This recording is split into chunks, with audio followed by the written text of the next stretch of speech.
Puede que recuerden haber oído acerca de ello en las noticias, pero en julio del 2008 hubo un hilo de personas desaparecidas en el distrito universitario de Seattle. 20 personas desaparecieron, todas ellas estudiantes de la Universidad de Washington. Sus cuerpos nunca fueron encontrados, y nunca se recuperó evidencia significante.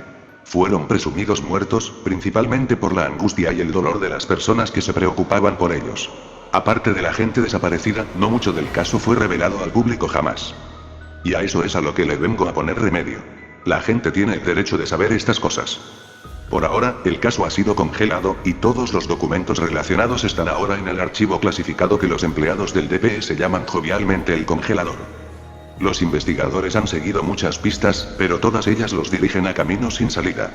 Ellos juraron quijotescamente llevar al criminal, o criminales, a la justicia, pero cuando todos sus intentos de mover el caso hacia adelante fallaron, ellos se echaron para atrás como gatitos asustados. La pista más prometedora, sin embargo, había sido una que se reveló relativamente temprano en la vida del caso, alrededor del mes de septiembre del mismo año. Resultó que todos los estudiantes abducidos poseían la misma computadora Evil. Esto pudo haber sido una mera coincidencia, pero una investigación complementaria hecha por el equipo forense mostró que cada estudiante había usado un servidor proxy tiempo antes de su desaparición. Para aquellos que no saben, un servidor proxy es un intermediario web usado a menudo para mantener la actividad lo más anónima posible, disfrazando la dirección y que, de nuevo, para los que no saben, son esencialmente series únicas de números dadas a cada computadora conectada a Internet. Con conocimiento básico y un poco de habilidad, es posible encontrar la ubicación exacta de alguien usando su dirección IP. Los servidores proxy operan con direcciones IP separadas, usualmente con ubicaciones muy alejadas de sus usuarios. Entonces, los estudiantes estaban usando direcciones IP alteradas. ¿Pero, por qué? ¿Estaban escondiéndose de alguien? Los servidores proxy son, después de todo, la mejor manera de esconderte en Internet. Mientras el equipo forense continuaba recopilando información de los discos duros de los estudiantes abducidos, más y más similitudes fueron encontradas. Algunas de ellas ciertamente pudieron haber sido coincidencias, pero otras, definitivamente no lo eran. Este es un segmento del reporte escrito por la computadora del equipo forense, detallando las similitudes entre las 12 computadoras. Todas las computadoras llevaban instaladas el navegador Google Chrome. Todas las computadoras usaban iTunes, cada una con aproximadamente 50 GB de música. Todas las computadoras usaban servidores proxy. Todos los servidores proxy tenían direcciones IP en Islandia. Todas las computadoras usaban proxies ubicados en Islandia. Lo cual era raro. Pero el reporte no terminaba ahí, continuaba. Todas las computadoras tienen Microsoft Word instalado, aunque parece no haber ningún documento guardado en ninguna de las carpetas de ninguna de las computadoras. Eso es normal. Mucha gente guarda sus documentos en carpetas en sus escritorios o en discos duros externos. Los escritorios de todas las computadoras están completamente vacíos, a excepción de un documento que aparece en el centro de todo, titulado Lita Abak. El documento no tiene texto. Ahí es donde empieza lo extraño. Lita Abak es islandés, que significa algo como mira hacia atrás o ve detrás de ti. Parece que ese documento en el escritorio es el único documento guardado en cualquier parte de todas las 12 computadoras. Una vez es una coincidencia. 2 también. Pero 12 veces. ¿El mismo documento guardado en el mismo lugar con el mismo nombre? Es imposible. El reporte continuó por un tiempo luego de eso, pero con nada cercanamente significante. Cuando los teclados fueron investigados para buscar huellas dactilares, ninguna de ellas coincidió. No hubo nada que las conectara aparte de los documentos. Los especialistas forenses se asustaron con lo que consiguieron, pero ninguno de ellos reportó nada sospechoso o paranormal. Los proxies en Islandia y los documentos con títulos en islandés llevaron a los investigadores a buscar otras conexiones entre Islandia y los estudiantes desaparecidos. Fueron hacia sus padres, probablemente esperando encontrar que todos los estudiantes tuvieron relaciones en Islandia o algo. Necesitaban resolver el caso. Pero, por supuesto, ninguno de ellos tenía lazos aparentes con el país, ni familiares, ni amigos, nada. Los investigadores habían preguntado a docenas de personas, pero nada que valiera la pena fue encontrado. Estaba empezando a parecer irremediable.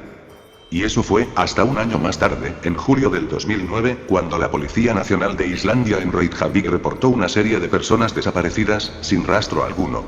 Esto era lo que el DPS necesitaba.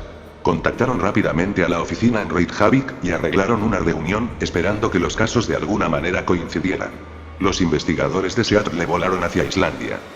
Y la información que encontraron fue, simplemente, aterradora. 12 personas en Islandia se perdieron, todos estudiantes de la Universidad de Islandia. Tenían computadoras Apple. Todas ellas usaban servidores proxy. La IP de los proxies era de Seattle. Todas tenían Microsoft Word instalado, pero solo un documento vacío salvado en sus escritorios vacíos. ¿Pueden adivinar el título? Lita Abac. Cuando ambos equipos de investigación compartieron su información, las cosas finalmente parecieron brillantes, para ambos casos. Este era obviamente el trabajo del mismo criminal. Tenía que haber sido así. Ellos iban a capturar a quien sea o lo que sea que hubiera hecho esto en el nombre de la justicia aun cuando no había cuerpos para encontrar, y según todo lo que sabían, todos los estudiantes perdidos pudieron haber estado vivos y en paz. La ráfaga de optimismo terminó unos días después, cuando el equipo forense de Islandia buscó huellas dactilares en las computadoras, solo para encontrar que ninguna de las huellas coincidía. Los agentes del DPS, aunque decepcionados, no estaban sorprendidos. Una vez más, era imposible, como todo el resto. No había sospechoso aún. No había nada de evidencia.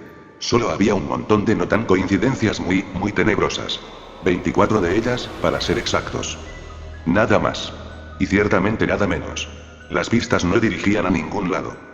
La búsqueda por lo que ocurrió a los estudiantes empezó una investigación policial internacional, pero no hubo ninguna otra prueba significante.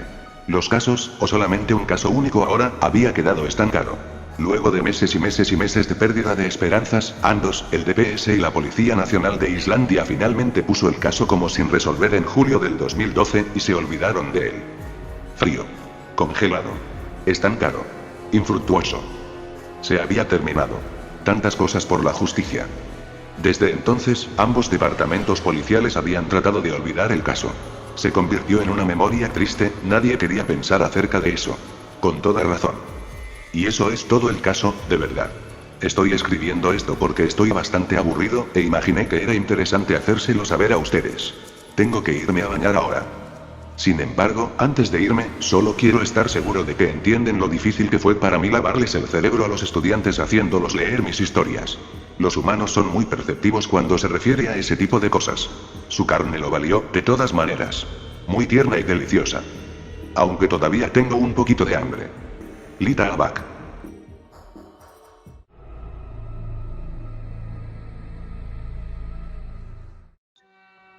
No creas todo lo que dicen, muchas veces somos víctimas de lo que vemos o escuchamos, caemos totalmente en las mentiras de la gente.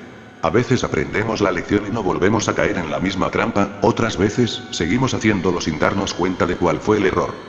Pero ¿qué pasaría si después de aprender la lección, alguien te demuestra que no todo lo que ves es falso?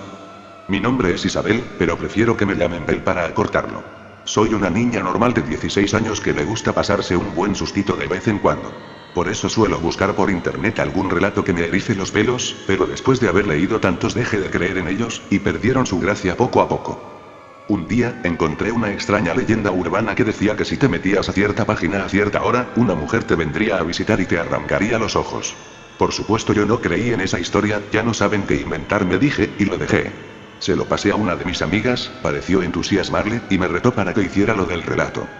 Mi ego no me permitía quedar mal parada en ese reto, así que acepté, y me vi forzada a estar sola frente a un monitor, con las luces apagadas, a medianoche y a punto de entrar a esa página. Debo admitir que me dio miedo, ¿y a quién no? Esperé los segundos exactos para entrar a esa página, y al ver los 4 ceros en la hora del monitor, apreté el botón actualizar del navegador.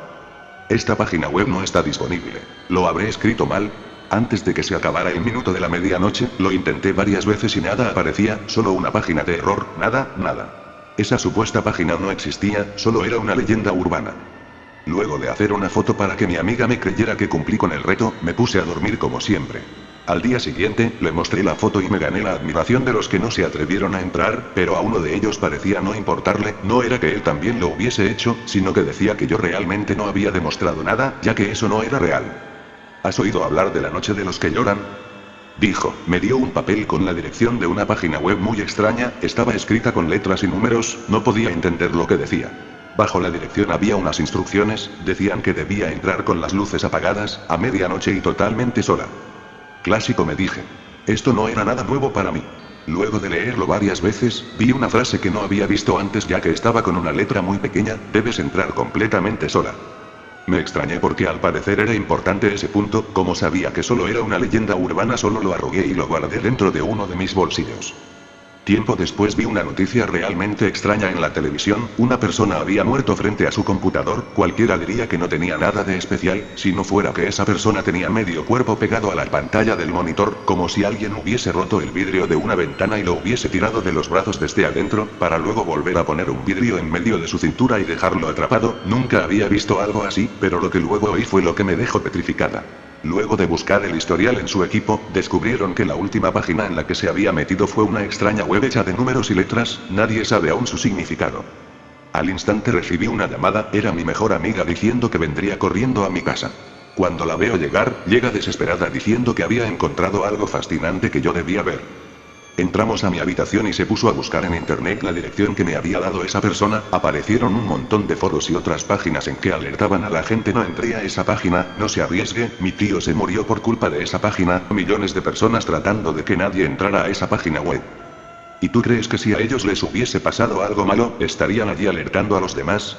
Nadie dijo nada acerca de qué era lo que uno veía al entrar a esa web ni por qué estaba escrita de esa manera. No pude evitar sentir miedo al ver todas esas advertencias, mi amiga parecía muy entusiasmada. ¿Qué tal si probamos nosotras esta noche?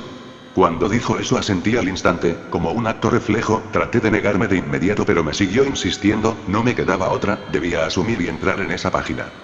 Esperamos que se hiciera de noche y probamos entrar en esa página, comprobamos varias veces que estuviera bien escrito, pero solo aparecía un mensaje de error, esta página web no está disponible. Quizá fuese como la otra web, donde solo se podía entrar a medianoche. Una vez que vimos los 4 ceros, entramos a la página. Solo había un fondo negro, y unos números en la esquina inferior derecha de la página. No había ningún botón que nos llevara a la página siguiente, nada, solo esos números que subían muy lentamente.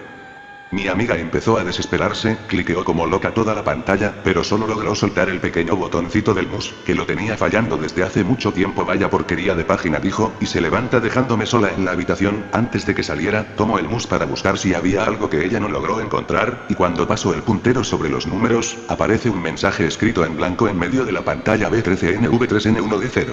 Llamé a mi compañera para que viniese a ver lo que había encontrado. Volvió corriendo y se sentó a mi lado como estábamos antes. Cliqueó el mensaje y nos llevó a una nueva página, tenía también el fondo negro, y había un pequeño mensaje en el centro que decía algo así como H45V3N1D00CCOMPL3T3T4M3NT3S0L4, y dos opciones abajo que ponían sí o no. Mi amiga ni siquiera me preguntó, puso sí, apareció otra pantalla completamente en negro, y se quedó allí por bastante tiempo.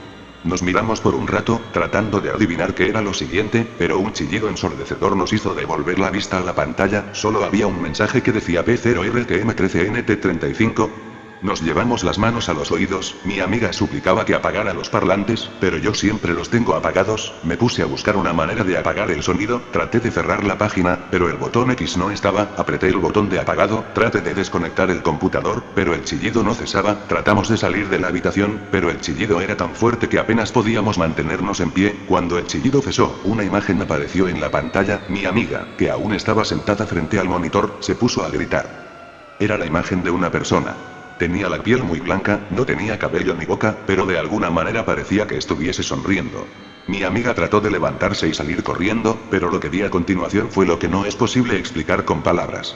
El extraño ser sacó ambos brazos por la pantalla del monitor y tomó a mi amiga de los suyos, la empezó a tirar hacia adentro, yo traté de ayudarla, la tomé de la cintura y traté de mantenerla conmigo, pero solo logré mantener sus piernas fuera, la pantalla se puso en negro nuevamente, y se quedó allí, con medio cuerpo fuera de la pantalla, había dejado de patalear, ya no se movía. Me di la vuelta para ver si el resto de su cuerpo estaba al otro lado de la pantalla y nada, no había nada detrás del monitor, era como si una trituradora la hubiese destrozado. Salí corriendo a buscar ayuda, nadie me creyó lo que vi. ¿Y quién me iba a creer? Luego de muchos años, comprendí que hay cosas inexplicables en este mundo, y algunas cosas que no tienen por qué ser ciertas. Desde ese día, cada vez que encendía el monitor, recordaba las escenas que vi ese día, pensaba en lo que pude haber hecho y no hice para ayudarla, que pude haber tomado en serio las advertencias que me dieron. Una vez me dijeron que no todo lo que decían era cierto, que no todo lo que mostraban era real. Ahora debo vivir con las consecuencias.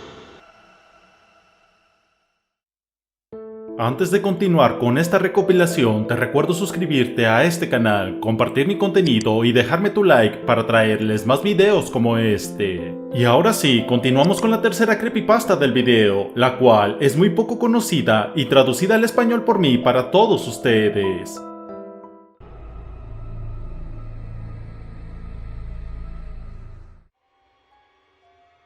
Me encantaban las duchas. El tiempo parecía detenerse cuando me duchaba. Me metía en el baño, abría el grifo de agua caliente y me olvidaba de todo. Las duchas de 2 minutos no eran para mí. Yo era de los que dejaba correr el agua caliente hasta que empezaba a perder calor, entonces giraba la válvula media pulgada hacia la H, y luego otra vuelta, y otra, hasta que había vaciado hasta la última gota de calor del depósito de agua. Si mi mujer Mary me seguía hasta la ducha, gritaba te odio. Es como una cascada en Islandia. Mientras apenas salía una gota de agua caliente de la alcachofa de la ducha. Yo le decía riendo que se aguantara. Ella me decía que era injusto, ya que era yo quien necesitaba las duchas frías. Al final se dio cuenta y cambió a las mañanas y me dejó las tardes a mí. Ahora, nunca más me acercaré a una cabina de ducha o a un lavabo. He perfeccionado el baño de esponja y el uso de toallitas de bebé para mantenerme limpia. Ha pasado un año desde que ocurrió y a día de hoy todavía me pregunto si fue así.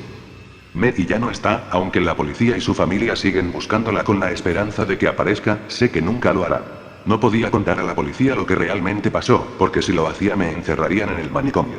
La mayoría de la gente cree que yo tuve algo que ver con su desaparición, y no les culpo. Nunca me esforcé en buscarla, vagando por los bosques cercanos con los demás buscadores gritando su nombre. Sabía que era una pérdida de tiempo. Puede que incluso recuerde la historia de las noticias de la noche. Piensa en Indiana, en otoño, hace un año. Los reporteros vinieron y acamparon durante unas 2 semanas, hasta que no surgió nada nuevo y el interés decayó. Los padres de Mary ya no me hablan, en el fondo creo que sospechan que la asesiné. No acallé sus sospechas después de vender la casa tan poco tiempo después de su desaparición, pero la verdad es que nunca podría vivir allí después de lo que vi. Me sentí mal cuando otra familia se mudó, pero ¿qué se suponía que debía hacer? ¿Advertirles? ¿Acerca de qué? Ni siquiera yo sé cómo explicarlo. Empezó con una ducha. Acababa de terminar uno de mis habituales momentos de vapor y agua. Salí de la cabina y allí, en el espejo empañado del baño, encima del lavabo, estaban las palabras hola. ¿Cuándo podemos vernos? Escritas en el cristal empañado. Me hizo sonreír saber que Mary se había colado y había dejado una notita. Siempre hacía eso, las pequeñas cosas que dicen que hacen que una relación funcione. Mary llenaba el depósito de gasolina de mi coche cuando lo conducía, llenaba el cajón de los aperitivos con galletas Double Stuff Oreos, mis favoritas, y dejaba pequeñas notas por toda la casa sobre lo mucho que me quería. Abría mi armario y había un post-it con un corazón dibujado pegado en mi traje, u otro pegado en la caja de cereales cuando iba a desayunar. Al día siguiente, después de cenar, mientras recogía la mesa, me dio una palmada juguetona en el culo. ¿No eres tú el pequeño pervertido que se ha colado en el baño mientras yo me duchaba esta mañana? ¿Quién yo? Bueno, ¿quién si no? Escribiendo un mensajito en el espejo empañado. Deslicé el cajón de la lavadora y apilé algunos platos, mientras en mi cara se dibujaba una expresión de confusión. ¿Qué he escrito? Como si no lo supieras, mi pequeño boyeu. ¿Cuánto tiempo estuviste mirando? En serio, no tengo ni idea de lo que estás hablando. Escribiste, te veo, en el espejo, con una carita sonriente debajo. Me levanté de mi posición encorvada junto a la lavadora y miré fijamente a Mary. Esta mañana no estaba en el baño. No dejé ningún mensaje. Estaba en el dormitorio vistiéndome. No he entrado. Mary se rió, pero yo no. La sonrisa en su cara se desvaneció, reemplazada por una genuina mirada de preocupación. ¿Qué? Espera, ¿en serio? Asentí, sin saber qué más decir. Nos quedamos en silencio, intentando asimilar lo que habíamos comprendido. Entonces le pregunté la noche anterior, ¿me dejaste un mensaje? Se llevó la mano a la boca y el miedo sustituyó a la preocupación. Se desplomó en una silla. Yo conocía su respuesta. Le temblaba la mano y miró hacia las escaleras que conducían a nuestro dormitorio y al baño principal. Quiero llamar a la policía. Ahora mismo, soltó. Y decirles que alguien nos ha dejado notas en el espejo del baño. Sí, exactamente eso. ¿Y cómo ha ocurrido? Estuve en el dormitorio desde que entraste hasta que saliste. Nadie se me coló. No hay ninguna ventana en nuestro cuarto de baño. Entonces, ¿cómo entró este intruso que escribe notas al vapor? La voz de Mary se quebró de aprensión. Lo vi en la tele, se llama frogging. Alguien está en nuestra casa, a escondidas, y no lo sabemos. O llamas a la policía o lo hago yo. No me quedaré ni una noche más en esta casa si no vienen a comprobarlo. 3 horas más tarde, 4 policías registraron nuestra casa desde cada rincón del sótano hasta el fondo de cada armario y debajo de cada cama e incluso de cada armario. Declararon la casa limpia, como en un exorcismo. También revisaron la cámara del ring y otras cámaras de vigilancia alrededor de nuestra propiedad y llegaron incluso a preguntar a nuestros vecinos si podían revisar sus cámaras y ni una sola persona fue vista cerca de nuestra casa en los últimos 2 días y noches. Por supuesto, era el escenario de buenas y malas noticias. La buena: no hay ningún merodeador viviendo en secreto en nuestra casa. La mala no había ninguna pista de cómo aparecieron esos mensajes en el espejo de nuestro baño. Uno de los policías más veteranos, con un bigote tan grueso como la cola de un mapache, me llevó aparte y me preguntó si estaba jugando con Mary, si le estaba dando bombo y platillo con algún propósito absurdo. Le dije que no y que no se me ocurría ninguna razón para hacer algo así. Dijo que lo había visto todo y que ya nada le sorprendía. Mary utilizó el baño de invitados esa noche y solo después de que yo lo comprobara. Realmente no había ningún sitio donde esconderse, salvo los armarios que había bajo el tocador. Los abrí y le aseguré que allí no había nadie. Hice guardia fuera mientras ella se duchaba. Dejé la puerta del baño abierta. Cuando terminó, no había mensajes en el espejo, lo que la tranquilizó considerablemente. Eso y una margarita con un Valium. Yo dejé mi ducha para mañana, ya que María seguía demasiado nerviosa para quedarse sola. Nos tumbamos en la cama y se quedó dormida en mis brazos tranquilizadores. No paraba de preguntar ¿y cómo? No tiene sentido. ¿Cómo? Lo único que pude decirle fue ya lo descubriremos, y un día los dos diremos lo estúpido que fue y nos reiremos a carcajadas. Mary seguía negando con la cabeza, sin creerse mi explicación a medias. Demonios, ni siquiera era una explicación, solo algo que decir para hacerla sentir mejor. Yo no estaba asustado como ella, sino más bien confuso y, por un segundo, llegué a pensar que tal vez me estaba engañando. Como dijo el policía, ya nada le sorprendía. Esa noche soñé con una profesora mía de primaria, la señora Beryl. Era vieja, como una abuela, con un mechón de pelo blanco recogido en un moño. En el sueño llevaba un vestido estampado de flores y escribía en una pizarra. Pero en lugar de tiza, utilizaba el dedo cortado de alguien y garabateaba con su sangre. No paraba de escribir la palabra muerte, muerte, muerte. Me desperté sudando, me tomé un Valium y me uní a Mary en un profundo sueño inducido por las drogas. Mejor dormir durante la química. Mary se fue a trabajar antes que yo por la mañana. Salió corriendo, quería salir de casa lo antes posible. Mi mente estaba un poco confusa por el Valium. La confusión de la noche anterior parecía haber ocurrido hacía semanas. No tuve ningún problema en utilizar el baño principal para ducharme. Al igual que en el baño de invitados, no había ningún lugar donde esconderse, excepto dentro del tocador. No estaba cediendo a un miedo enloquecido, pero para ser honesto, hice una comprobación rápida por si acaso. Todo estaba despejado, a menos que esta persona se escondiera en el botiquín. El agua caliente me sentó bien. Realmente hay algo en la idea de lavarse los problemas. Pude relajarme y disfrutar, aunque me di cuenta de que mi mirada se desviaba hacia el espejo del baño, atenta a cualquier mensaje. Cuando cerré el grifo, el baño estaba caliente, lleno de vapor y sin notas, cogí una toalla y me dirigí al dormitorio, me sequé y me puse la ropa interior y los calcetines. Volví al cuarto de baño para lavarme los dientes. Me detuve, mi cuerpo se puso rígido, mi corazón se aceleró y en un instante me quedé frío. Dibujada en el espejo del baño había una cara sonriente con el ceño fruncido, sin palabras, solo la mueca. No estaba allí cuando salí de la ducha, y nadie se me había colado en el baño mientras sacaba la ropa del armario. No estaba mirando todo el rato, pero los habría oído o visto con el rabillo del ojo. Me quedé de pie en la puerta, mis ojos se desviaron hacia el tocador y las dos puertas que llegaban hasta las rodillas. ¿Podría haber alguien escondido allí ahora? Di un paso atrás, sin apartar los ojos del cuarto de baño. De espaldas a la cama, metí la mano detrás del cabecero y encontré mi fiel disuasor de robos, una Louisville Slugger de 32 onzas. Me sentí bien en los dedos mientras caminaba hacia el baño. Bate en mano, abrí de golpe las puertas del tocador y me encontré con un secador de pelo, el botiquín de primeros auxilios, un espejo de maquillaje y una almohadilla térmica. Ningún contorsionista asesino. Miré la cara sonriente del espejo, que ahora parecía derretida cuando el vapor empezó a condensarse y a gotear. Parecía que estaba llorando. Entonces oí el ruido. Procedía del desagüe del lavabo. Sonaba como una risita, como si alguien se estuviera riendo. Me incliné, ladeé la cabeza, con la oreja a escasos centímetros. Cuando sentí la bocanada de aire salir del desagüe y soplar contra mi mejilla. Levanté la cabeza y retrocedí. ¿Qué demonios era eso? Sin saber qué hacer, me quedé congelado en el momento. Entonces eché a correr. Bajé al sótano. Los estantes bajo las escaleras. Los escaneé. Buscando. Allí, en el estante superior. Cogí la jarra de plástico roja, el desatascador. Me giré para subir, pero me detuve.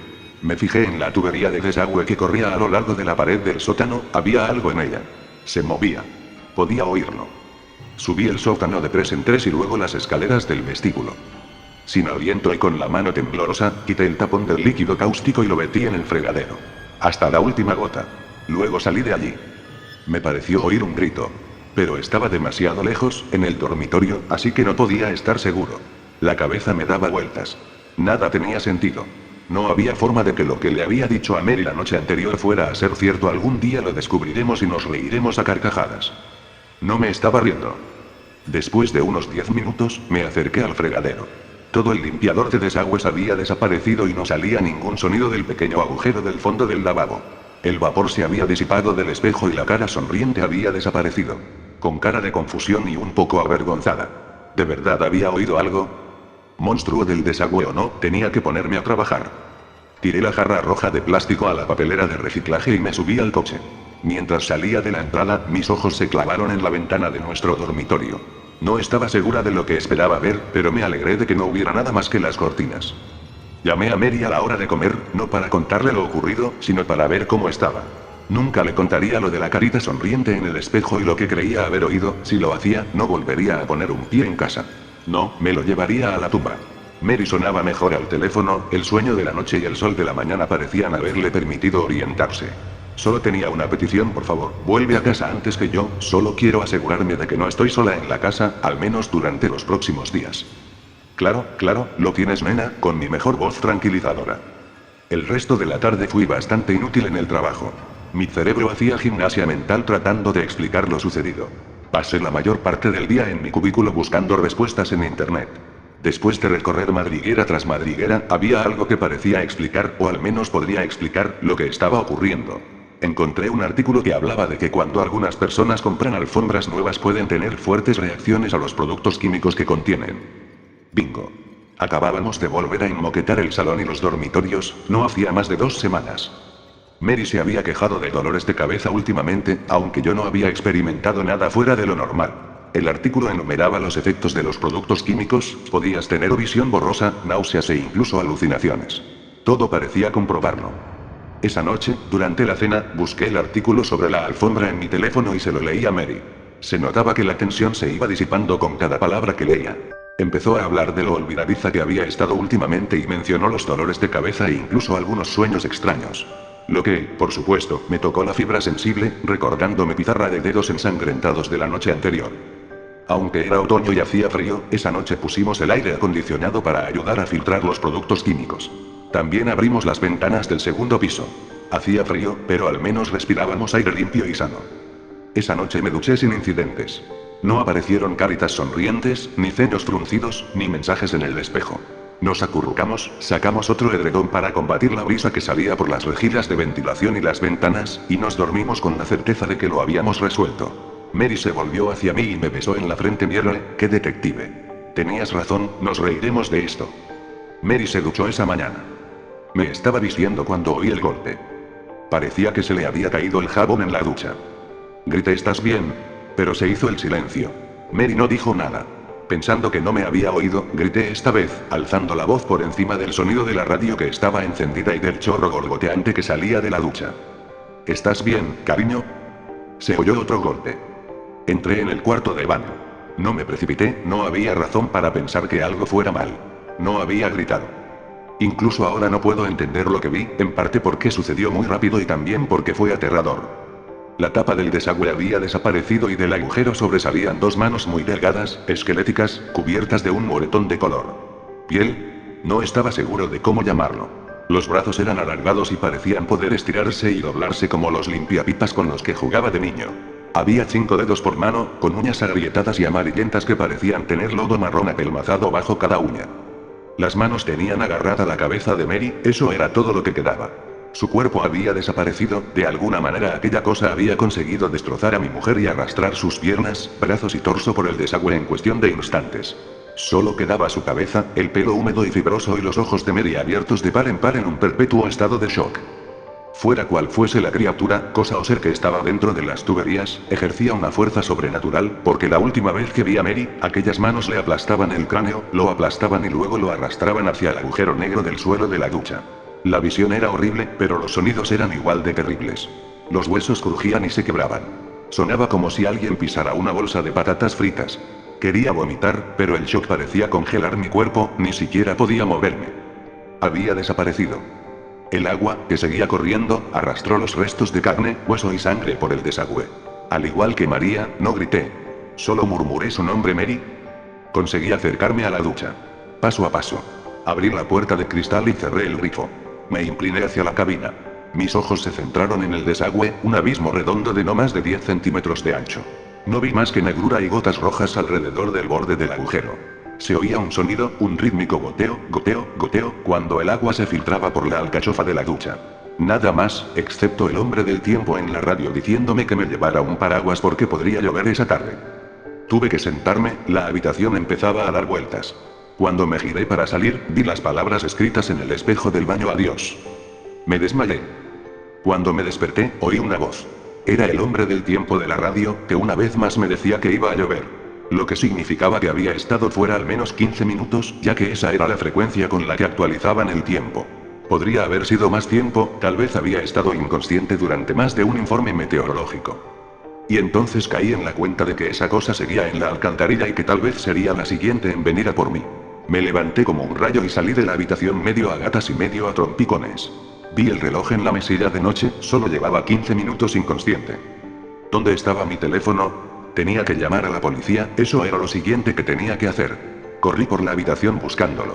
Lo vi encima de la cómoda. Mi pulgar estaba a punto de pulsar 1 para terminar la secuencia 9 de enero de 2001. Cuando me detuve.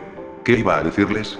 Mientras reproducía el horrible momento en mi mente, me di cuenta de lo descabellado que era y de lo descabellado que sonaría intentando convencer a alguien de lo que había visto. Recordé que el agente de policía de la otra noche me había preguntado si estaba engañando a Mary, como si intentara alterarla intencionadamente.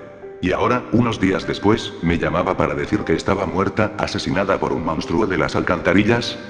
Encontrarían trozos de ella en mis tuberías y su ADN esparcido por las paredes de la ducha. No sería al monstruo del desagüe al que querían detener, sino a mí. Colgué el teléfono y volví a ver todos los documentales de crímenes que Mary y yo habíamos visto en Netflix. Sabía lo que tenía que hacer. Aunque estaba aterrorizada. Volví al cuarto de baño y a la ducha. Lo limpié todo con lejía y productos de limpieza, enjuagándolo todo. Había apilado 2 pesas de 50 libras de nuestra sala de ejercicios encima del desagüe, para darme cierta sensación de seguridad mientras fregaba y lavaba, dejando solo un poco de espacio para que el agua se enjuagara. Después limpié las pesas y las volví a colocar en el banco de ejercicios. Me vestí. Una de las cosas que había aprendido de todas esas series policíacas era a mantener tu rutina normal si querías evitar ser sospechoso. Me iba a trabajar como siempre, justo antes de que Mary se fuera. Las cámaras de vigilancia me pillarían saliendo del garaje, sería un poco más tarde de lo normal, pero lo achacaría al Valium que nos habíamos tomado. Sabía que necesitaba una respuesta para cada pregunta que me hiciera la policía, una coartada para cada momento y minuto a partir de ese momento. Cuando me senté en el coche para marcharme, me di cuenta de que Mary me había dejado una nota adhesiva amarilla en el volante: te quiero. Estaba llorando cuando me alejé de la casa. Mi mente iba a 1000 por hora mientras conducía. Sabía que revisarían las grabaciones de vigilancia y nunca verían salir a Mary. Pero había puntos ciegos que las cámaras no cubrían y tal vez su secuestrador lo sabía y utilizó esos puntos ciegos para llevársela. Esa sería mi historia. En menos de una hora había pasado de ser un hombre felizmente casado a una especie de cerebro criminal que encubría un asesinato que yo no había cometido. Durante las siguientes semanas, nuestro bloque se convirtió en un circo mediático. Todas las cadenas del alfabeto acamparon y captaron cada entrada y salida de la casa. Al principio yo era sospechoso, se pensaba que la había matado en nuestra casa. Pero no pudieron encontrar el cuerpo. El GPS de mi coche y los registros de mi móvil mostraron que nunca hice ninguna parada después de salir de casa o cuando volvía a casa. Así que no pude haberme deshecho de Mary en mi trayecto. Además, Mary había llamado a su madre justo antes de ducharse y yo me marché media hora después de la llamada. Los patólogos forenses dijeron que no era tiempo suficiente para trocear un cuerpo y tirarlo por el retrete. Y además, las pruebas de ADN que dejaría de semejante carnicería habrían sido imposibles de pasar por alto para los detectives. Cuando estas acusaciones volaron, nunca vacilé o entré en pánico. Porque sabía que no había matado a Mary. Tampoco había informes de que nos peleáramos, ni pruebas de aventuras. No descubrieron una póliza de seguro oculta que pudiera haberle hecho a mi esposa. Todos decían que éramos una pareja cariñosa y devota. También sabía que nunca encontrarían el cuerpo. La idea predominante era que fue sacada de la casa y secuestrada por un loco asesino en serie. No estaban tan equivocados en su evaluación. Era un asesino enloquecido, pero vivía en las tuberías de mi casa. O tal vez se había trasladado a otra casa del condado, utilizando las tuberías y desagües para ir y venir a su antojo. ¿Quién sabía cómo vivía y existía esa cosa? Me mudé de la casa y me alojé en un hotel de la zona, diciéndole a todo el mundo que era demasiado doloroso seguir viviendo allí, demasiados recuerdos. Pero en realidad era un recuerdo, el que se grabó a fuego en mi cerebro y me dejaba llorando de miedo cada noche. La cabeza de Mary aplastada como una lata de refresco vacía y arrastrada por el desagüe. Me aseguré de que mi habitación estuviera en el último piso del hotel, pensando que sería más difícil para la cosa de las tuberías arrastrarse y trepar 25 pisos. Aún así, esa noche empecé mi rutina de baño con esponja y toallitas para bebés. No quiero ser demasiado gráfico, pero cuando iba al baño, hacía mis necesidades en el cubo de plástico de la basura y luego tiraba de la cadena. Me aterrorizaba sentarme en el retrete. Al final, el circo mediático levantó las velas y abandonó la ciudad. No había nada nuevo que contar. Hasta ahora, la desaparición de Mary es una investigación policial en curso. Incluso llamo cada pocos días, preguntando qué pistas siguen, haciendo de marido preocupado, pero sé que nunca la encontrarán. No me siento culpable por mi falsa preocupación, como he dicho, yo no la maté. Aunque, sentí punzadas de culpa cuando vendí la casa. Por supuesto, no les avisé, pero me convencí de que la criatura no volvería a matar en la misma casa. Había sobrevivido y prosperado siendo sigilosa. 2 personas desaparecidas en la misma casa haría que algunas personas empezaran a preguntarse qué estaba pasando realmente. Una parte de mí pensó que yo podría haber causado la muerte de Mary, que de alguna manera enfurecía a la criatura con el limpiador de desagües quemándola y causándole dolor. Para ser honesto, hasta que mató a María, solo habían sido interacciones juguetonas, la cosa dejando mensajes tontos. Tal vez mis acciones la enfurecieron y contraatacó de la única manera que sabía. Me mudé fuera del condado. Mi viaje es ahora el doble de largo, pero la paz de la mente es más importante. Fui al ayuntamiento y hablé con la oficina de residuos y alcantarillado para asegurarme de que mi nueva casa no estaba conectada a la anterior a través de tuberías de alcantarillado. Me aseguraron que no, y también me dijeron que nunca antes nadie les había hecho esa pregunta. Ha pasado más de un año y no he mantenido contacto con ninguno de mis vecinos o suegros. Cuando lo hacía, nuestras conversaciones giraban siempre en torno a María, lo que significaba que tenía que revivir lo que había pasado y lo que había visto una y otra vez, cada vez que hablábamos. No podía seguir haciéndolo. Tenía que dejarlo.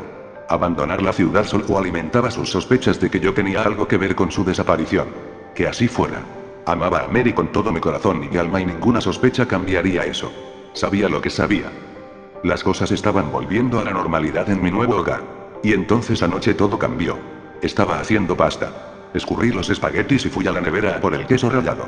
Cuando me volví, el vapor del agua hirviendo había atrapado la ventana situada encima del fregadero. En la humedad condensada en el cristal, alguien o algo había dibujado una cara sonriente. Ahora estoy en mi coche, conduciendo. Tal vez otro estado esté lo bastante lejos. O una cabaña en el bosque sin cañerías. No lo sé.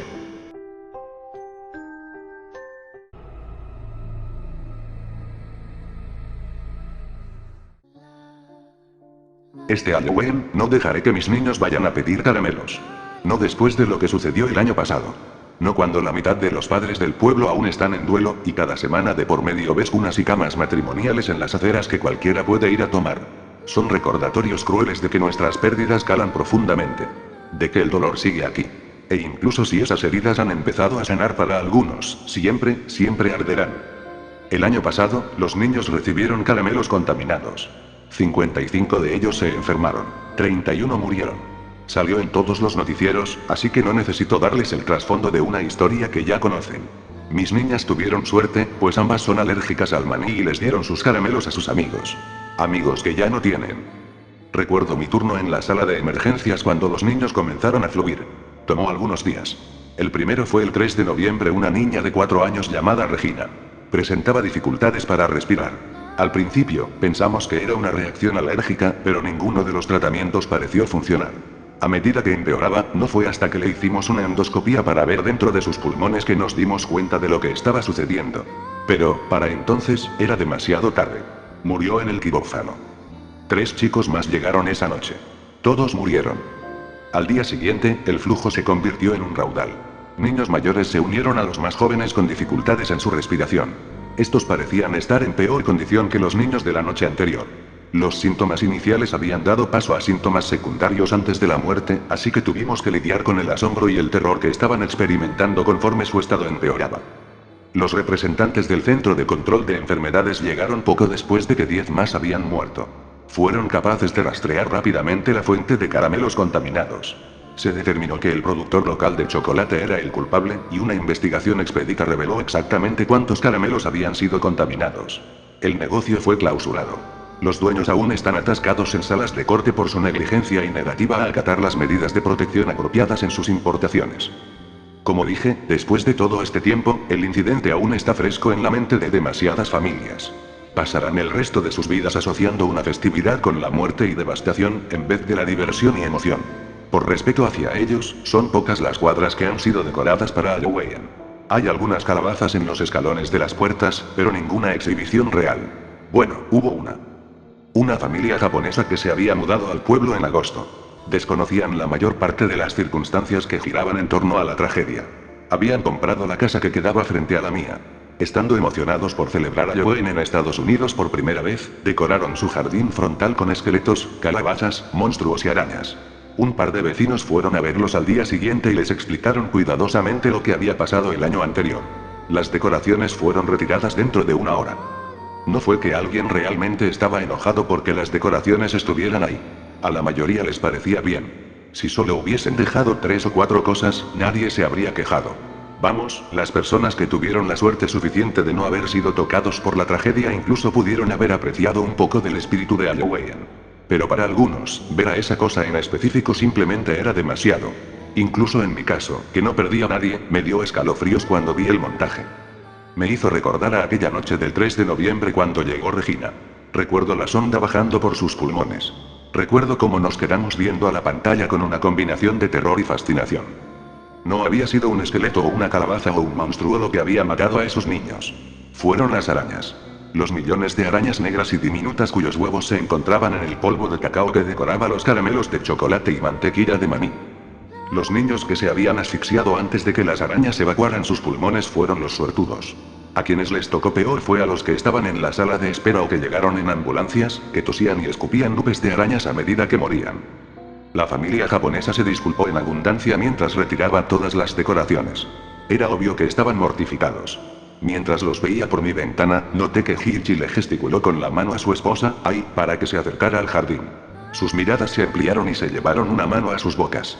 No pude ver lo que estaban viendo, pero sabía lo que era. Desde el noviembre pasado, ha habido telarañas por todas partes. Son pequeñas, apenas del tamaño de una moneda, pero se reconoce al instante que provienen de la misma araña hondureña que fue importada accidentalmente por los dueños de la fábrica de chocolate. El pueblo está infestado con ellas. Trato de no acercarme demasiado a las esquinas y los aleros de mi casa porque sé que están aquí. Son inofensivas, pero no son más que otro recordatorio cruel. Uno de tantos. No he vuelto a tocar otro pedazo de chocolate. Me da pánico tener que usar la sonda cuando estoy trabajando en la sala de emergencias. Y casi cada noche sueño sobre cómo todo se vino abajo, solo para despertar, sobresaltado, con la sensación de arañas que se retuercen por mis pulmones y fosas nasales.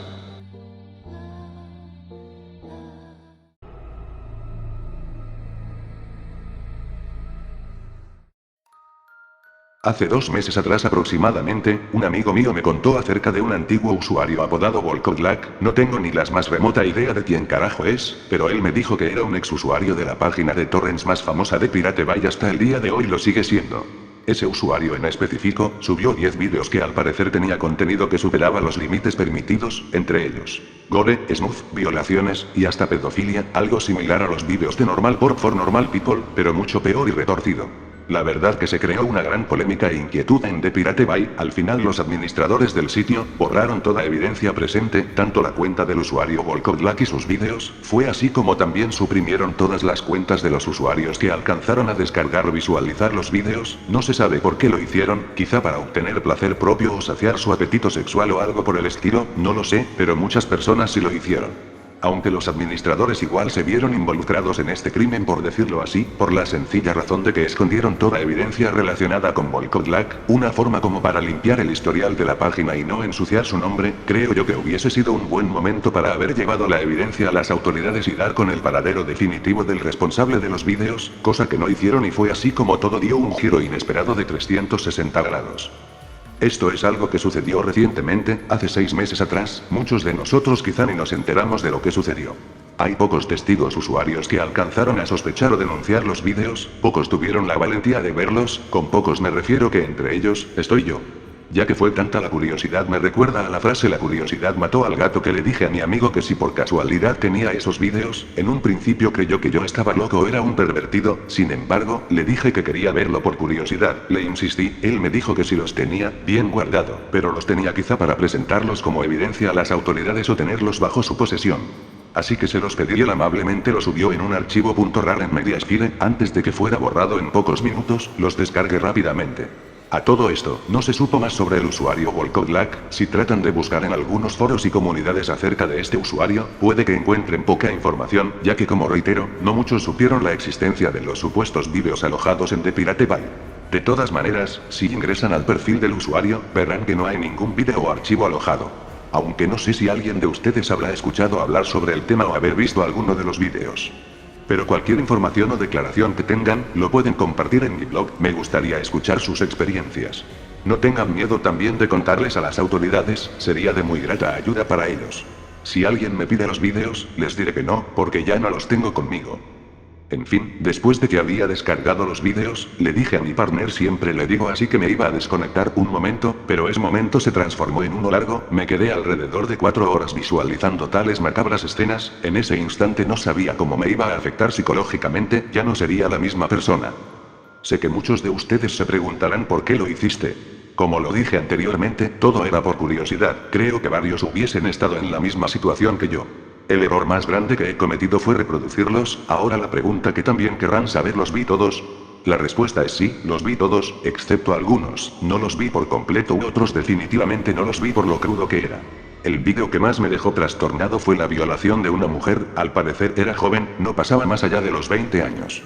Ese en especial, marcó mi vida para siempre. Advertencia: a continuación, dejaré el nombre de cada vídeo y detalles de lo que vi. Si eres sensible en estos casos o no soportas lo grotesco, te recomiendo que no sigas leyendo. Barbacue 74 a mí. Fue el primer vídeo que vi, por lo que pude apreciar la imagen de vídeo era algo antigua, típico de un casete VHS de los 80s, pero estaba transformado a un vídeo AVI. La escena mostraba aparecer una familia, haciendo una parrillada en el jardín de la casa. El sonido estaba desfasado, y las voces se escuchaban como murmullos, así que era técnicamente imposible escuchar lo que decían. Hasta en ese entonces, no encontraba nada fuera de lo común. En eso, la imagen cambió bruscamente y se ve a los niños jugando al fútbol con un adulto, posiblemente puede que sea su padre.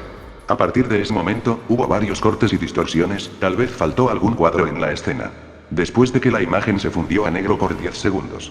Lo que pasó a continuación me dejó confundido. La imagen volvió a la normalidad, pero la familia se encontraba amarrada a un palo de madera enorme, tenían sangre en sus rostros, alrededor de ellos había fuego, quizá era una fogata. Entre los murmullos más el audio desfasado, se escuchaban gritos y quejidos. Alguien los estaba grabando mientras la familia iba a ser quemada. Varias personas aparecieron con una larga capa que cubría sus rostros, ellos emitían como un tipo de cántico y levantaban sus brazos. En eso me pregunté si era una secta satánica o algún tipo de sacrificio que estaban haciendo. Seguían los gritos, acompañado con el espantoso cántico de esas extrañas personas presentes. En ese instante, uno de los encapuchados llevó consigo una lata de gasolina, lo tiró al fuego, y las llamas de a poco yacían en los cuerpos de la familia, carbonizándolos uno por uno. Todo esto fue seguido por gritos desesperados mientras un extraño ente salió desde el fuego. No pude apreciar bien lo que era, porque la imagen se cortó dando fin al vídeo. Disines 81 a mí. Para mí, este vídeo fue más horrendamente retorcido que el primero, aunque en un principio pensé que no lo iba a ser. Grave error. El vídeo era más o menos estándar, por decirlo así, la calidad no era muy reciente pero tampoco muy antigua. En escena, se ve que la cámara se encontraba estática, filmando una pared donde no había absolutamente nada. En eso se escuchó gritos femeninos pidiendo auxilio, acompañado con un lento sollozo de la misma mujer. Esto no duró más de 30 segundos, se escuchó a alguien abrir la puerta y cerrarla violentamente. Otra vez la mujer gritó de forma desesperada, alguien tomó la cámara y empezó a grabar a la mujer. Lo que vi en ese momento hizo que se me pusieran los pelos de punta. La mujer estaba amarrada de manos, colgando desde una barrera de metal, le faltaban las dos piernas que por lo que pude ver, habían sido arrancadas, tenía heridas cortopunzantes alrededor de su abdomen, sangraba mucho. Sobre todo desde una herida que había sido proporcionada en su cabeza. En eso, le ponen una bolsa en la cabeza, tal vez para asfixiarla. La persona que estaba grabando se le pudo ver una mano con la cual accionó una palanca, se escuchó un estruendo, y se pudo apreciar que debajo de la mujer se abrió un tipo de puerta que daba a otro lugar desconocido. Este rió de forma maniática, la empezó a apuñalar reiteradas veces en todo su cuerpo, sin estar satisfecho, la volvió a apuñalar, pero en sus ojos, después de todo eso, cortó las cuerdas que sujetaban las manos de esa pobre mujer, agonizando, su cuerpo cae en el agujero debajo de ella, el tipo encendió una linterna donde se pudo revelar unos ratones hambrientos comiendo el cuerpo de la ya fallecida mujer. Por último, se ve al tipo escupiendo el cadáver. Bloodbath 29 AB. Me provocó dolor de cabeza, náuseas y vómitos al ver esto. Ya suponía lo que iba a ocurrir en este vídeo por el solo hecho de leer tan enfermizo título. Pero mi subconsciente me engañó, tampoco pensé que era un vídeo tan crudo como los otros. La calidad era algo similar al primer vídeo, pero algo mejorado. Se vio una mano abriendo una puerta la cual conducía a una habitación que estaba adornada con utensilios para bebés. Pude escuchar perfectamente una voz de hombre que decía, "Incoming for you baby", pero diciéndolo de forma burlesca. Se dirigió hacia lo que parecía la cuna del bebé, en eso, empezó a grabar al bebé y al mismo tiempo se reía de él. Pensé que algo malo iba a ocurrir aquí, lo presenciaba. El sujeto fue y cerró la puerta lentamente, le puso seguro y volvió hacia la cuna cogiendo al bebé en sus brazos, lo colocó encima de una mesa para que esté en altura más o menos de sus caderas. El sujeto dejó la cámara en la mesa, esta graba solamente la cara del bebé que en ese momento se sentía muy confundido y no sabía lo que estaba pasando. El hombre dijo, "Ok, don't move to make it easier". En ese instante el bebé empezó a llorar descontroladamente, el hombre le amordazó la boca con un calcetín y se vio como la mesa se movía bruscamente en varias oportunidades, el bebé estaba siendo penetrado. Yo me quedé helado un largo minuto, pensé cómo una persona tan enferma podría haber hecho esto. En ese entonces, el hombre algo ya cansado se podía escuchar su respiración continua, cogió al bebé nuevamente en sus brazos y lo llevó al baño de la habitación, dejó al bebé en el suelo mientras él llenaba la bañera con agua caliente. Cuando creí que todo ya iba a terminar, el hombre tomó al bebé y lo ahogó en la bañera, en eso, dejó la cámara en una de las repisas del baño, y muestra al hombre golpeando con un martillo el cadáver del bebé, cubierto de sangre, fue hacia la cámara y lo apaga. Garage 88 a mí, el más repugnante de todos, en mi opinión. Comenzó mostrando a 5 niños de entre 8 y 10 años de edad, aproximadamente. Todos estaban sentados de rodilla con una venda en los ojos mirando hacia al frente donde apuntaba la cámara. Como en el primer vídeo, el audio era pésimo y solo se escuchaban murmullos y gritos. En escena, se vio una habitación llena de herramientas, y un adulto gritándole a los niños y golpeándolos en varias ocasiones. Este hombre se va y aparecen otros 5 sujetos, cada uno con una máscara que cubría por completo sus rostros y vestidos con ropa militar. Detrás de la cámara se escuchó un grito, posiblemente les ordena a los sujetos a hacer algo, y eso fue exactamente lo que iban a hacer. Cada uno orinó en el cuerpo de cada niño, mientras los niños se quejaban y gritaban al mismo tiempo. Al parecer fue tanta la excitación que ellos tenían, que se masturbaron enfrente de ellos. Cuando se retiraron, la cámara hizo un zoom hacia los rostros de cada niño, sus rostros estaban cubiertos de esperma. Cuando uno de los niños vomitó, el hombre que apareció al principio, lo obligó a comer su propio vómito. El hombre furioso, lo golpeó con una barra de metal hasta matarlo, y así lo hizo. Cada niño fue asesinado de forma distinta. A uno lo partieron por la mitad con una motosierra, todas sus vísceras yacían en el suelo. Otro fue mutilado con un cuchillo carnicero, mientras los otros niños escuchaban sus horrendos gritos de desesperación. El penúltimo niño fue masacrado con un machete, y al último niño, en vez de matarlo, lo torturaron por unos largos minutos, tenía heridas por todas partes. Cuando su cuerpo no resistió más, cayó al suelo. Los sujetos sabían que el niño ya estaba muerto, pero lo siguieron golpeando con patadas y puñetazos, tal vez lo hicieron por diversión. La imagen se distorsionó unos 30 segundos hasta que con eso dio fin al vídeo. Sweepchild 36 AB, uno de los vídeos más enfermizos de la historia. Es más, incluso pude conseguir de forma externa y exclusiva una captura de este vídeo, ya que al momento de deshacerme de todos los vídeos, se me había olvidado por completo obtener evidencias. Se los dejaré más abajo, pero ojo, si estás en contra de la pedofilia, te sugiero que no lo veas. En fin, el vídeo estaba en pésima calidad, a diferencia de los otros. Este comenzó con un poco de estática, que no duró más de 15 segundos, para dar inicio a lo que era ni más ni menos que una escena pornográfica siendo grabado por un tercero. Pude observar que esto era claramente material pedofílico. Al poco rato de que pasara la estática, se ve una cama y a un niño completamente desnudo sentado encima de ella. Ese niño no debería tener más de 8 años, calculo. Entonces, fue allí donde se escuchó hablar a un hombre dándole indicaciones al niño. Este hizo movimientos y poses sexuales, y a su vez, lamía lo que parecía una paleta de dulce. Sin embargo, el niño igual se sentía incómodo ante esa situación. Entró otro hombre adulto, cogió al niño y lo puso en su pierna para pegarle en sus nalgas, mientras este sujetaba uno de los brazos del niño. El niño parecía tranquilo, no protestaba en ningún momento. Quizá toda esa escena estaba planeada, suponía yo que el que estaba allí era el padre con su hijo. Al pasar los minutos, la escena se volvió violenta. El niño quiso irse, pero el sujeto lo obligó a quedarse. Este cogió una correa y azotó al niño dejándolo con marcas en todo su cuerpo. Un murmullo se escuchó en ese instante. El hombre le hizo un gesto con la mano al niño, entonces este se puso boca abajo. Al parecer lo estaban obligando a tener sexo con el hombre. El sujeto que grababa la situación le dijo al otro hombre, "Do it, this looks fun". Entonces el niño lloró y empezó a poner resistencia.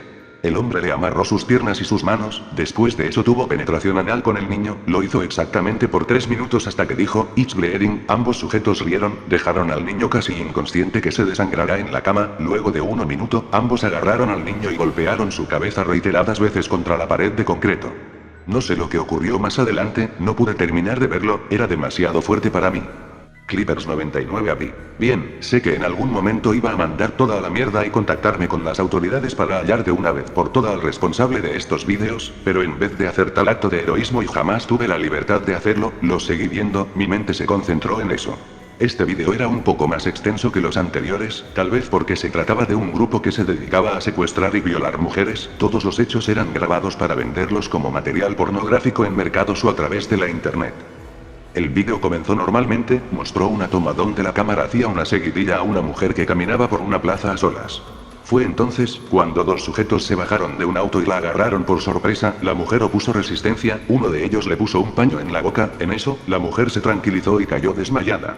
La imagen se fundió en negro, tal como pasó en el primer vídeo.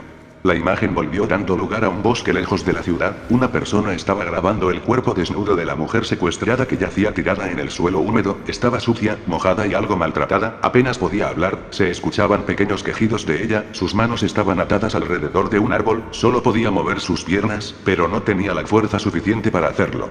En eso, una mujer de pelo rubio se hizo presente en el lugar, también estaba desnuda, creí que era otra mujer secuestrada, pero lo que iba a hacer a continuación me dejó perplejo. Ella iba a ser parte de la violación de la mujer secuestrada. La mujer rubia se puso encima del cuerpo de la otra mujer y comienza a hacer un tipo de roce o movimiento sexual con el cuerpo. En el instante me di cuenta de por qué el vídeo se titulaba Clippers, claramente así se llama a un tipo de pose sexual para tener sexo entre mujeres. Enfermizo, cruel y retorcido, esas 3 palabras describían perfectamente al vídeo. Luego de que pasaran 8 minutos de violación, la mujer rubia comenzó a orinar encima del inconsciente cuerpo de la otra mujer. No satisfecha con lo que hizo, cogió un cuchillo y le cortó alrededor del abdomen. En eso, ella metió sus manos dentro del estómago y sacó todas sus vísceras, con lo que ella empieza a masticar un pedazo del intestino mirando hacia la cámara, como si disfrutara de lo que hizo. Investigué en la internet acerca de esto, y sí, había información de una mujer que había sido violada y torturada en un bosque. Su cadáver descompuesto estaba atado a un árbol, y fue encontrado después de 22 días. Aún no dan con el paradero de los responsables que cometieron tan macabro crimen. Fungimode 22 AB. El contenido de estos vídeos iba ascendiendo cada vez de nivel, se ponía más fuerte y crudo. Cuando terminé de ver Clippers 99 AB, fui a vomitar al baño, me sentía mareado. Al regresar, puse en marcha el siguiente vídeo titulado Fungimode 22 AB. En el vídeo sale un hombre desnudo sentado y amarrado en una silla en una habitación vieja y sucia. En su pecho tenía algo escrito, decía fagot, que en español significa maricón. El hombre dijo, "What are you doing?". Atrás de él, había como una especie de cortina. En eso, detrás de las cortinas, apareció una mujer con una máscara de cerdo, en su mano portaba unas tijeras de podar. Me imaginé por un momento de lo que iba a hacer con eso. La mujer se quitó la máscara y comenzó a besar al hombre alrededor de su cara. El hombre se movió bruscamente de la silla, se le notó con rabia y furia. La mujer, para tranquilizarlo, lo golpeó con un martillo en su cabeza, quedando inmediatamente inconsciente. En eso, aprovechó de sacarle los dientes con un alicate. Desde la boca del hombre escurría sangre. Cuando todos sus dientes fueron retirados, este despertó. El hombre sintió un dolor insoportable en su boca y es cuando se dio cuenta de que no tenía sus dientes. La mujer se volvió a colocar la máscara de cerdo y es en ese entonces cuando decidió mutilarle el pene. Le colocó cinta adhesiva en su boca para no escuchar sus gritos de dolor. Procedió a cortarle el pene con las tijeras de podar. El hombre se desangró de manera brutal, fue tanto el dolor que él cayó en un traumatismo severo. La mujer le sacó la cinta adhesiva, agarró el miembro mutilado y se lo puso en la boca del hombre, obligando a comérselo. El hombre lo hizo, pero a la vez vomitó. La mujer se retiró un momento y volvió después de 1 minuto, trajo consigo una bandeja de otros penes mutilados y se los puso nuevamente en la boca del hombre. Ella hizo presión para que no lo escupiera, ella quería que se ahogara, y lo consiguió. El hombre murió ahogado y se notó que sus ojos estaban rojos. Lo último que pude apreciar es que la mujer hizo un zoom a los ojos del hombre por unos 20 segundos, y es así como finalizó el vídeo. Kidnapping 44 a mí. Este vídeo lo dejé inconcluso, me perturbo demasiado las escenas. Solo alcance a visualizar unos pocos minutos, pero en este momento no quiero dar detalles. Ángel 37 a mí. Me sacó lágrimas al solo ver este vídeo, era tanta la rabia que tenía. No sé por qué lo vi, pero al igual que el anterior, lo dejé inconcluso. No entregaré detalles. Faceles 10 a mí. Tomé el valor de ver este último vídeo. A diferencia de todos los anteriores vídeos, esta era más casera, y parecía ser un poco más tranquila, no tan perversa. Pero otra vez mi subconsciente me jugó una mala pasada. No era lo que yo esperaba. La imagen comenzó en una cocina, al poco rato fue moviéndose hasta llegar a una olla gigante con agua hirviendo, al parecer alguien apagó el horno, y con unos guantes de cocina, cogió la olla y lo llevó fuera de la cocina hacia otro lugar, la cámara parecía distorsionarse a cada momento, fue difícil apreciar quién era el sujeto que estaba haciendo todo eso. Volvió hacia la cocina para coger la cámara, va hacia a lo que parece un salón principal de la casa, donde hay otra persona acostada en un sofá, que no se percata de lo que está pasando. Colocó la cámara en una repisa de la sala principal apuntando hacia el sofá, el sujeto tomó la olla y tiró el agua hirviendo a la persona que estaba acostada en el sofá, rápidamente cogió la cámara para grabar cómo se retorcía el tipo en el suelo, mientras su cara se derretía a vista y paciencia del que grababa. Gran parte de su cuerpo resultó quemado, con ampollas gigantes y un rostro irreconocible, solo que quedó sin rostro. La filmación se cortó y pasó a otra escena donde se vio al mismo sujeto tirando unas bolsas de basura en un basurero, posiblemente descuartizó el cuerpo de la otra persona para borrar cualquier evidencia. En eso, el vídeo finalizó. A todo esto me pregunto, ¿el responsable de las grabaciones es el mismo usuario que subió los vídeos? ¿O eran clips de otros vídeos pero con otro nombre, con lo que el usuario los hizo pasar como si fueran suyos? Hay todo un misterio por delante sin resolver, y hasta el día de hoy sigo con un trauma al haber visto los vídeos. Nadie quiere saber más sobre Volkovlak, y para mí, el tema queda hasta aquí.